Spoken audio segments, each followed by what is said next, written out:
बच्चों, आज हम करेंगे चैप्टर 2 साइंस का एसिड बेसिस एंड सॉल्ट का एपिसोड 2। हमने एपिसोड फर्स्ट में पढ़ा था कि physical properties of acid and base और इंडिकेटर्स के बारे में। आज हम शुरू करते हैं कंसंट्रेटेड और dilute acid and base. Concentrated acid और बेस वो होता है जो बिल्कुल प्योर होते हैं, और डाइल्यूटेड एसिड और बेस वो होते हैं जिनमें पानी मिला दिया जाता है, वो होता है डाइल्यूट। तो कंसंट्रेटेड दोस एसिड, अगर आपसे कंसंट्रेटेड एसिड के बारे में पूछेगा तो आप एसिड लिखना, बेस हटा देना, और अगर बेस के बारे में पूछेगा तो एसिड हटा देना, बेस लिखना।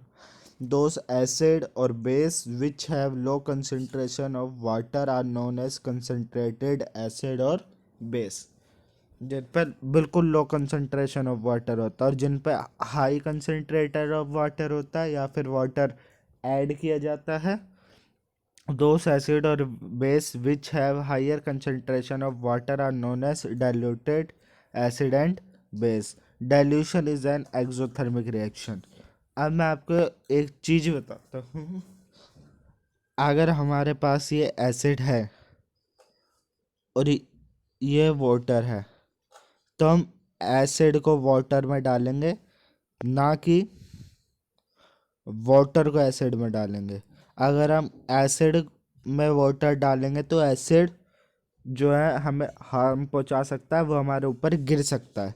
तो इसलिए हम हमेशा एसिड वाटर में डालते हैं, और जब हम एसिड वाटर में डालते हैं तो हीट निकलती है, और अगर हीट निकलती है तो हमने पढ़ा था हीट निकलने वाले रिएक्शन को कहते हैं हम एक्सोथर्मिक रिएक्शन।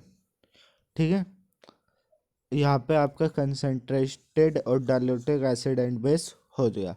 अब आते हैं हम chemical properties of acid and base.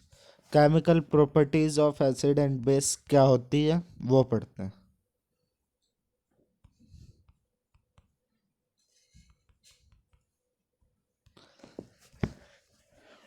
Acid plus metal, एक चीज मैं आपको बता दूं, मेटल वर्क करते हैं बेस की तरह जनरली, और नॉन मेटल कंपाउंड होते हैं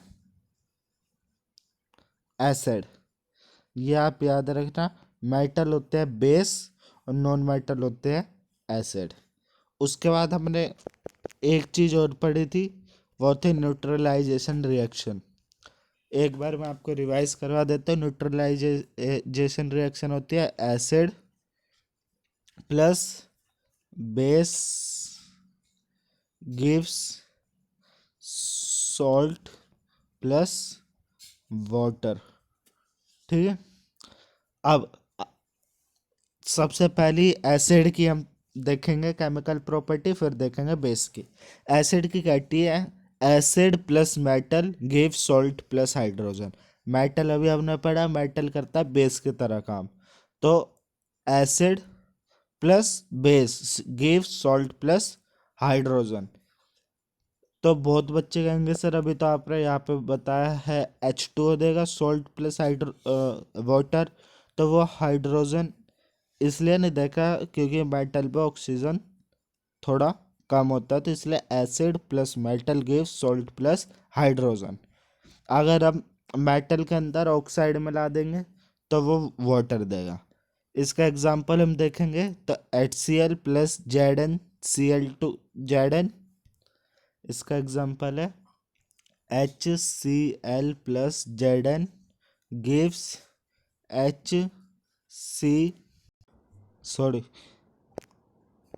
ZnCl2 plus H2 salt plus hydrogen.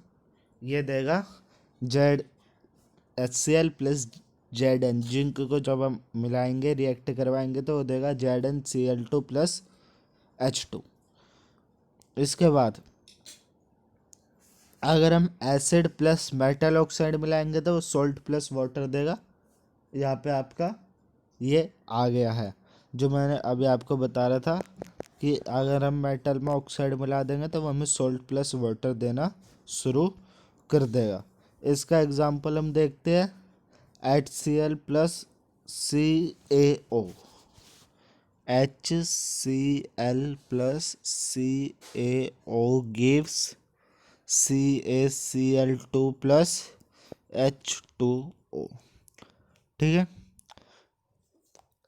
ये दूसरी केमिकल प्रॉपर्टी थी। एसिड को जब हम मेटल के साथ रिएक्ट करवाएंगे तो वो सोल्ट प्लस हाइड्रोजन देगा।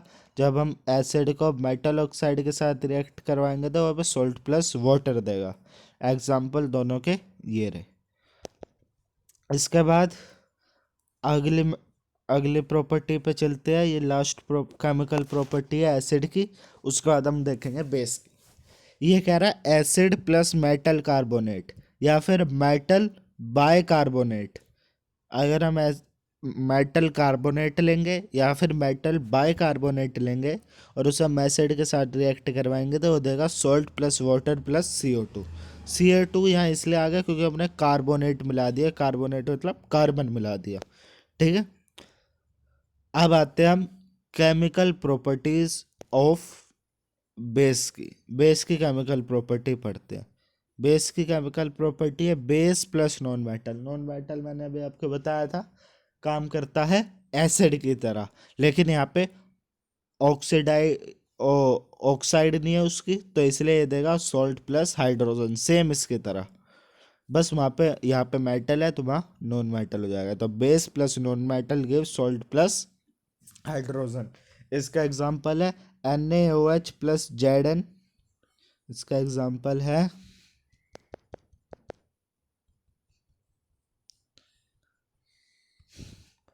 NaOH plus Zn gives Na2ZnO2 plus H2। ये इसका एग्जाम्पल है। इसके बाद हम आते हैं इसके सेकंड प्रॉपर्टी। सेकंड प्रॉपर्टी क्या कहती है, base plus non metal oxide give salt plus water. Base और अगर हम नॉन मेटल ऑक्साइड को रिएक्ट करवाएंगे तो सॉल्ट प्लस वाटर देगी, जिसका एग्जांपल है NaOH plus S2O gives Na2SO4 plus H2O। ठीक है, इसके बाद इसकी थर्ड प्रॉपर्टी देखते हैं, सेम एसिड जैसी है। अगर हम base plus non metal carbonate या फिर नॉन मेटल बाई कार्बोनेट को रिएक्ट करवाएंगे बेस के साथ तो वो देगा अपना salt water and CO2। Chemical property खत्म होती है। इसके बाद हम आते हैं हाइड्रोजन को हम टेस्ट कैसे कर सकते हैं कि किसी भी चीज़ में हाइड्रोजन है। यह आप पहले से भी आपको पता होगा, लेकिन मैं बता देता हूँ। जब हम हाइड्रोजन को हीट करेंगे, जलाएंगे या कोई भी चीज़ हीट करेंगे तो वो पॉप साउंड देगी। अगर वो पॉप साउंड देते हैं तो मतलब उसमें हाइड्रोजन है और वरना नहीं है। इसके बाद आता है न्यूट्रलाइजेशन रिएक्शन। ये मैं थोड़ा सा आपको दोबारा पढ़ा देता हूँ, वैसे हमने अभी 2 बार पढ़ चुके हैं उसे। न्यूट्रलाइजेशन रिएक्शन क्या होता है? न्यूट्रलाइजेशन रिएक्शन होता है acid plus base gives salt plus water. Salt plus water. आप इसे ही जो है लैंग्वेज में अपने इंग्लिश में लिख सकते हो, when acid and base react together and form water and salt is called neutralization reaction. इसका एग्जांपल है HCl plus NaOH। HCl acid है, NaOH बेस है। ये इसने दिया NaCl सोडियम क्लोराइड इसने दिया प्लस H2O वाटर दिया। कॉमन सॉल्ट है जो हमारे घर में यूज़ होता है NaCl। ये कोरोसिव होता है नेचर में। न्यूट्रलाइजेशन जो है कोरोसिव रिएक्शन होता है। ठीक है, इसके बाद आता है व्हाट आर एल्काली। एल्काली क्या होता है? एल्काली ऐसे बेस होते हैं जो वाटर में डिजोल्व नहीं कर सकते। इसकी डेफिनेशन ये रही, all bases do not dissolve in water. इसके बाद यहाँ से इसके डेफिनेशन शुरू हुआ। An alkali is a base that dissolve in water. ठीक है, ये स्लोपरी होते हैं टच में और कोरोसिव होते हैं, और इन्हें कभी भी हम टेस्ट नहीं कर सकते, छू नहीं सकते, नहीं तो ये हमें नुकसान पहुंचा सकते हैं। इसका एग्जांपल है सोडियम हाइड्रोक्साइड, इसका एग्जांपल है पोटेशियम हाइड्रोक्साइड और कैल्शियम हाइड्रोक्साइड, इसके एग्जांपल है। इसके बाद आते हैं हम यूज़ ऑफ बेसिस। यूज़ का कहाँ पे होता है बेसिस का? सबसे पहले बेस इलेक्ट्रिसिटी कंडक्ट करते हैं, ये पेपर और सोप इंडस्ट्रीज में काम आते हैं। ठीक है, मैन्युफैक्चर करने के लिए। उसके बाद मैन्युफैक्चर करने के लिए ब्लीचिंग पाउडर में भी काम आते हैं। और ये यूज़ एन एंटासिड, एंटासिड की तरह ये यूज़ होते हैं। एंटासिड क्या होता है ये मैं भी आपको बताता हूँ। एंटासिड होता है इनो, बेकिंग सोडा। अब इसे हम एंटासिड क्यों कहते हैं? क्योंकि ये जो है हमारे स्टमक में जाके जो भी एसिडिटी हो रही होती है, जो भी एसिड होता है, और जो इनो होता है या बेकिंग सोडा होता है वो होता है बेस। वो बेस होगा तो ये न्यूट्रलाइज कर देता है उसे। ठीक है, तो इस ये होता है एंटासिड, जो कि हम जब भी एसिडिटी हो रही होती है तो हम ले लेते हैं। ये जो है पेट में जाके एसिड को न्यूट्रलाइज कर देता है। ठीक है, आपके पेपर में एक क्वेश्चन भी आता है कि what work antacid to, antacid क्या काम करता है, या फिर वो पूछ लेगा what are antacid, right its use, तो आप लिख सकते हैं। इसके बाद अब आते हैं पीएच स्केल पे। पीएच स्केल हमने देखा था, यूनिवर्सल इंडिकेटर का ये एग्जांपल है। तो क्या होता है पीएच स्केल, हम सीधा इस पर आते हैं। पीएच स्केल 1909 में इन्वेंट किया था। उसके बाद पीएच की फुल फॉर्म होती है पोटेंस ऑफ हाइड्रोजन। ठीक है, पीएच स्केल ये रहा आपका पीएच स्केल। ये 0 से शुरू होता है, 14 तक होता है। ठीक है, 7 होता है इसमें न्यूट्रल। इधर होते हैं सारे एसिड, इधर होते हैं सारे बेस। ठीक है, इधर आ गया। उसके बाद अगर आप इधर आते रहोगे तो इधर वाला एसिड होगा, नंबर 6 का एसिड होगा आपका थोड़ा कम रिएक्टिव, फिर नंबर 4 का उससे ज़्यादा होगा, नंबर 2 का उससे ज़्यादा होगा। इधर आओगे तो एसिड की रिएक्टिविटी बढ़ती रहती है, मतलब एसिड ज़्यादा खतरनाक होते रहते हैं। जबकि यहाँ से आप ऐसे जाओगे तो यहाँ वाला सबसे खतरनाक होगा बेस, क्योंकि यहाँ पे बेस होते हैं, यहाँ पर होता है आपके बेस। और इधर वाला ज़्यादा खतरनाक होगा, जबकि यहाँ से वो बढ़ना चालू करता है।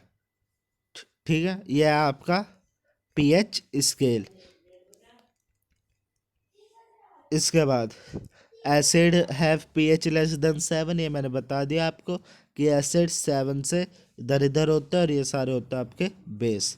इसके बाद कह रहा है एसिड है पीएच मोर देन 7, बेस है पीएच मोर देन 7, ये भी मैंने बता दिया। इसके बाद कह रहा है सब्सटेंस हैविंग पीएच 7, हाँ, जो ये 7 पीएच होता है जिसका भी, उसे हम कहते हैं न्यूट्रल। इसका एग्जांपल है आपका H2O। ठीक है, ये होता है आपका न्यूट्रल।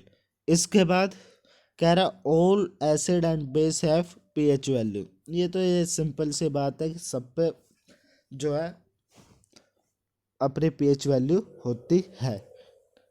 उसके बाद इम्पोर्टेंस ऑफ पीएच, पीएच की क्या इम्पोर्टेंस है हमारी लाइफ में, ये सब आपको याद करना है। एक नंबर में पक्का या आपके पेपर में आ जाता है क्वेश्चन।